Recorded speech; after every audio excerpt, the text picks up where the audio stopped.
We are connected. Ed Owens, we are standing right now over Ghost in the Shell. We've talked about this game for years. It's been around. I think that I just did a presentation, and you were in the veteran homebrew category. You've been around doing homebrew stuff since the beginning of all this stuff, and I'd love to hear like what you think about homebrew as it is now. Well, I was starting off with you saying been around forever, but I really don't feel like I wasn't the first crew. I was the first group to really take advantage of what the foundation everybody has built. Okay. Because I know you've been in the homebrew for years building that foundation. And so when I got started, I wanted to do it for years, but there was things that were missing. There wasn't an easy hardware platform. There wasn't a software platform. There wasn't the support network. And when I got started, I realized that there was people doing things like the original Doom game, Scott Denise's work, amongst Wolfmarsh and a lot of other guys who have built a foundation, and then all of a sudden, like, there's 2 to 3 hardware programs or platforms. That's the word. Yeah, words, English. Dude, we love it. We're only on what is it? Friday. We're only on Friday, and it already feels like we've been here for like a week. So a week and a half. I'm right there with you as far as like trying to find words, you know. And then software. There's 2 at the time 2 major software platforms to go with, and so really it was the timing was right, and someone from the homebrew community just said, you're going to build this game. You said you wanted to. You're going to build it. You did a custom. My custom game was Greyhounds A Race Home, which is a retheme of big game into Greyhound a pet adoption, which is another thing that I volunteer a lot of extra time on and meeting with people because I have my own Greyhounds and I feel pretty confident on that. So really the foundation was there, but I feel like I was maybe the beginning of the big push. I think that like eventually people are like turned on to the idea of like making and creating things. I think that a lot of this homebrew stuff lined up perfectly with the maker movement. So now we're seeing there's facilities with the tools that we don't have that would let us make the pinball that we know, you know? So not only is it like what would I make, how would I go make a pinball machine, but now you're like, I want to figure out how to use that tool and I can actually bring pinball to life in a way that looks more like what we know pinball to be. And think about the timing, and I don't know when it became, things were invented, but when did things become mass availability? Yeah, right. And I got into this, I know the years because it's when Midwest Gaming Classic moved facilities. Okay. I started in their old facility, and their first new place is when I launched this game, 2017, 2018. That's my home show. I've been going to that since 2008, and that's really where I know this game. Think of 3D printing. Yeah. 3D printing was very expensive, very poor, and it was something we fantasized about as kids. Like if I could just make that thing, it was like out of sci-fi, and then we had it. It became available at that time, and I met somebody in the community that was very big in 3D printing. I say, I want this, and he's like, well, your machine can't do that. I'll print it and mail it to you. Or like on the back box, you see those globes, and those are from like Elvira Party Monsters. And I wanted to use the P3 light that goes through with a little tunnel that fits in there. So I needed a clear little tube with a ledge here, a ledge there, and I just drill a 5/8 hole, and I send the measurements to Joe. Yeah. And that's Joe Zenkis, right? Joe Zenkis. Dude, that guy moved like 10 minutes from my house. Like Joe Zenkis is awesome.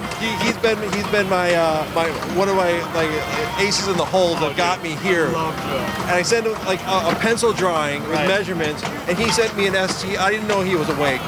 He sent me an STL like 2 minutes later. Yeah. And then I put that on my printer and printed it in clear. And I said, hey, so within 10 minutes of me coming up with the idea, I had the physical part. And I said, hey, can you just tweak this one thing? Sure. And I printed 3 of them. And I hate to be a bother, but like it's just a little too wide. Can you fix it for me? You know? Oh yeah, no problem. Here's 4 options. Yeah. Like we originally had where the wire form comes down, there was a little black wall because I wanted to dump it. I wanted that just to dump off, but then I realized the ball hitting the wood was going to destroy it. So then I dumped it into the ramp, and much like somebody else in your talk was saying, I didn't want to. Tony Hawk. I didn't want to just wireform to the flippers. I didn't want to do that either, but I needed it. But we had a little wall. Here's 3 different textures of the wall. Like, all right, so I used it for a while, and I realized I did the wireform. Well, you know what's really cool is like a lot of times, like somebody, like I know personally, I love to jump into somebody else's problem real quick, help out, and then get out of the way. Because, you know, we all have our own projects and stuff, but sometimes you need a break. And I do think it's fun when you present a very clear need and that somebody else's brain can run around and go, dude, let me make that for you. Right. And that's a very cool way to collaborate, you know? Yeah, and that's where I did 90% of the work on this. I'm not going to say 99% because I stand it on the shoulders of other people. We all stand on the shoulders of giants here. Exactly. I mean, the Homebrew is built on like the people that popped in and popped out that we don't even see anymore. Right. Others that have been here since we started in this stuff. And I had to I want to do this. Now he's very close to it. Once you get the drop targets down, I have this really cool kind of. It's an add-a-ball feature, and I actually give people bitch that. That some of the targets are hard to hit. If you hit an in lane, you actually complete the 5th target. Okay. So he just did it. So you got the extra ball. There's no scoring difference. The stellar experience. Like everybody just saw that happen. Right. But there's no scoring difference. There's no modes. There's no nothing. It's just I like Centaur. Yeah. Here's an extra ball. Have fun. Beat targets down. Interesting. And you could keep doing that. You could unload the whole trough by constantly dropping the drops, and it gets easier, just like in Centaur. You know what's crazy? Not crazy. I mean, what I've heard a lot of at this show for some reason is like people have a few things they harken back to. You know, like you talked about not wanting the ball back to the in lanes and stuff. Like just these little concepts that are like, this is the limitation I'm going to put on myself for this game. And I love seeing that because pinball is like, you know, it's a game experience based on limitations. It's the size you have to work with. It's the routes you have to go.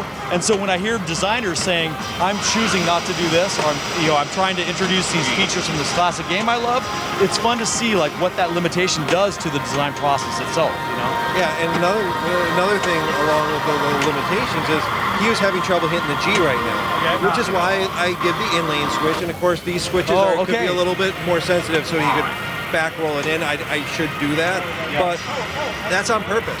My first pinball I ever owned was a hot tip. Okay. You cannot hit all the drops on the hot tip without playing the pop-up. Interesting. Okay. And so you cannot hit all these drops without playing the pop-up. And so you have to get it right. You got to get that action going, and that's one thing I wanted to add. And you need to hit it in lane. Yeah, you could go up in the upper playfield, let it drain, and it's going to swing around and hit it. Yeah. So that was something I always wanted to make it have fun with it. But you know, it really sounds like you're taking a lot of feedback. You know, you've probably sat and watched people play it. You're seeing how they're experiencing the game. So adding those code changes to keep the game enjoyable.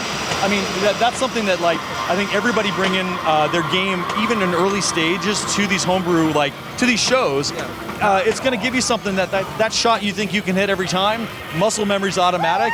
A casual user can't even get there. You know, just because I'm the designer and I got this shot down doesn't mean everyone can. And one thing I also had Ghostbusters syndrome, where when Ghostbusters first was released with the code, you have to complete Slimer to start a mode. Well, that sucks.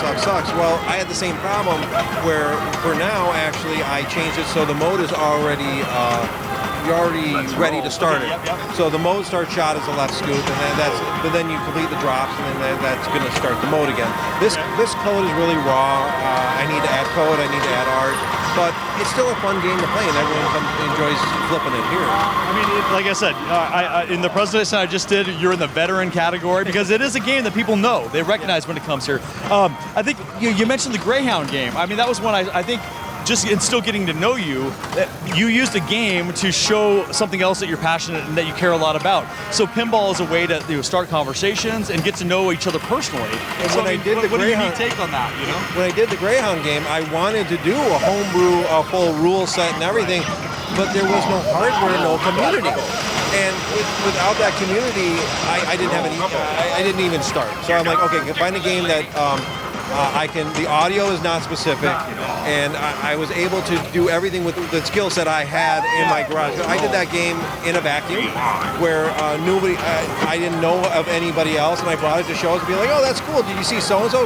Who? Yeah. No, I have heard that. I mean, we heard that in the talk earlier. It was like, it was Craig with the Steamboat Willie game. Willie, He's yeah. like, I didn't know there was this community here. And to me, that blows my mind because, I mean, all that I got to know about pinball was like really through community, you know? But the shot to the left of the drop, the stand-ups. Yeah, or the stand-downs, whatever you want to call them. That's the one. So, there you go. Hit that 2 more times, you got the big multi-ball. It's hard to get up that ramp. And yes, I know, I've done so smooth. Sorry to...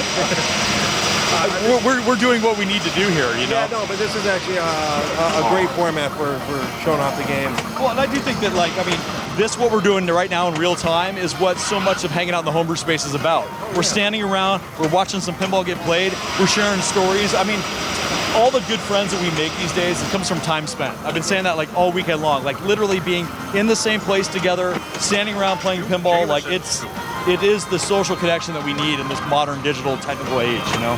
So. Yeah, the biggest takeaway is, I mean, the community is what got me to be able to build a game that I built. I mean, it's how we met. I mean, it's like we want to see, selfishly, every homebrew user wants to see all of us make more pinball so we can play more pinball. And the thing with this platform as well, you know, everyone, it doesn't matter what hardware platform, what software, we're all in it together. If someone has a problem, everybody is going to come together to help you out. Oh, I love it. And I think that's where, too, people come running up. They're like, do you have a multimeter? Can I borrow your soldering iron? You know, it's like, I'm almost more curious, like, well, what do you need it for? I want to come watch, you know? And it's this weird, like, you know, you're observing people working on projects, but my kids give me crap about, like, why do you and all the other dads I know watch shows about people working on things? And it's like, this is what we like to be around. We like to see this stuff, you know? And again, I like having this conversation, watching you observing the player playing. Well, he's a better pinball player than I am. Man, this has been a lot of fun. I mean, all the time we get to spend here, being forced to stand here over your game and chat, like this is awesome, you know? And I think that these streams, this is fantastic. So we're getting the cutoff message. It's been great talking to you, Ed. Same here. Well, I thank you guys. Thank you for playing. Yeah, absolutely. You hit all the shots, all the fun stuff, and thank you for everything. Homebrew Pinball.